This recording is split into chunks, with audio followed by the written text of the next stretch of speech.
যে একজন দর্শক যে প্রশ্নটা করেছিল যে আমাদের দেশে কি সরকার চেঞ্জ হলে আইনও চেঞ্জ হয়ে যায়?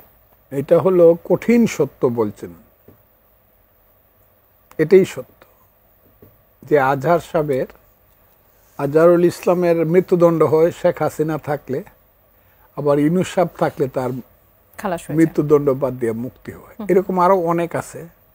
শেখ হাসিনা থাকলে যে বাবর সাহেব, সালাম সাহেবদের মৃত্যুদণ্ড হয়, তারা আবার সরকার পরিবর্তন হলে হাইসা হাইসা জেলখানা থেকে বেরিয়ে আসে।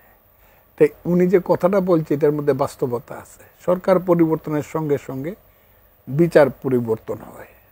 এবং আমি খুব সৌভাগ্য বা দুর্ভাগ্যক্রমে এমন একটা জায়গাতে আছি, গত 48 বছর যাবত বাংলাদেশের সর্বোচ্চ আদালত। আমি এখন সিনিয়র অ্যাডভোকেট বাংলাদেশের, সবার চেয়ে সিনিয়র। কামাল হোসেন স্যাররা, আমিরুল ইসলাম স্যাররা কেউ আসেন না, এখন আমরাই সিনিয়র। 78 বছর বয়স। আমি যে আইন দেখি হাইকোর্টে, সুপ্রিম কোর্টে, আল্লাহ মাফ করুক,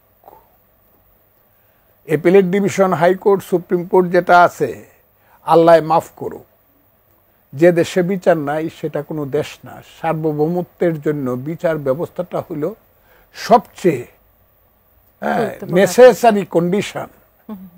জুডিশিয়ারি, ন্যায় বিচার, এটা অনুপস্থিত। এটা আমি বলতে পারি না এই কারণে যে আমাকে বলবে যে ফজলুর রহমান এত কিছু। এটা আমার এই দেশটা কেন সৃষ্টি করছিলাম আমি জানি না।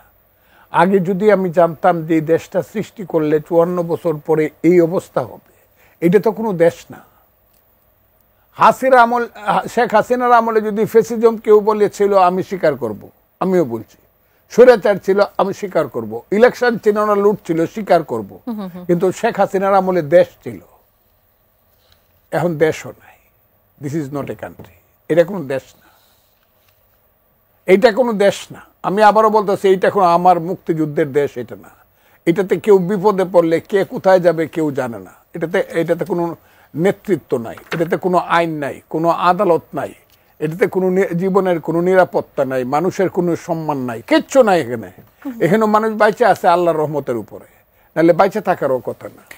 ইচ্ছা করলে একদল লোক এই রাস্তায় বাইরে সব লুটপাট করতে পারে, কেউ আইসা বলবে না তোমরা কেন লুটপাট করো। ইচ্ছা করলে 10টা ছেলে একটা কলেজ থেকে বাইরে বা ইউনিভার্সিটি বাইরে গুলশানে যে কোনো বাসায় বলতে পারে, এই তোমরা তো ফ্যাসিস্টের সহযোগী, তোমরা ঘর থেকে বাইরো, তো আমরা যা আছে দেখি, তোমাদের বাসায় লোক আছে, স্বর্ণ মানে যা আছে সব লুট করবে। আর লুট করার সঙ্গে যদি মনে করে এতেও আফসোস মেটে নাই, তে ঘরের যে নারীরা আছে এরা টান্দা নিয়ে আইলো, কেউ বলবে না কারণ নারীকে সাথে নিয়ে যাও। কাজে এইটা কোনো দেশ না ভাই। আমি কাউকে দোষ চাচ্ছি না, এটা আমার কপালের দোষ।